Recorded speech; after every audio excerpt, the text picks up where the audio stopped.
And there are new developments in the search for a missing woman, North Carolina woman in the Caribbean.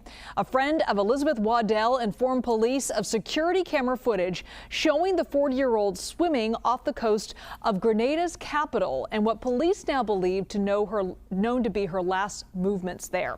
Let's go live now to Miami and CBS News correspondent Cristian Benavides. Cristian, can you talk to us about this video police have and how it might help in their search efforts?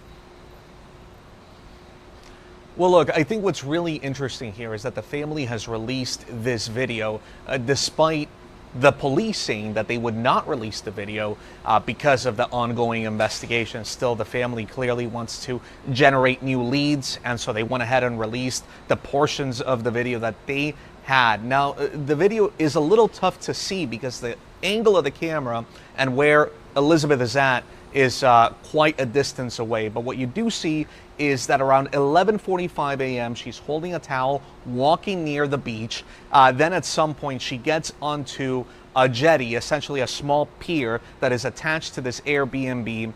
And about 2 minutes after 11:45, so 11:47 a.m., she jumps into the water. And then 17 minutes later, she is seen swimming away from the Airbnb and towards Grand Anse Beach. And that's pretty much it. That is the last image that we have of her so far. Let's take a listen to what authorities had to say during a press conference earlier today. The investigation is proceeding along a number of connected lines of inquiry. Investigators have obtained and reviewed available surveillance footage. Witnesses have been identified and interviewed. Investigators are reconstructing Mrs. Waddell's movements leading up to the time she was reported missing.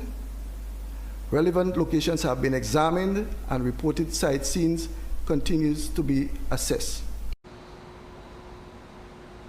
Among the witnesses, a group of jet skiers who say that they saw Waddell in the water about 5.5 hours after she was last seen on surveillance video.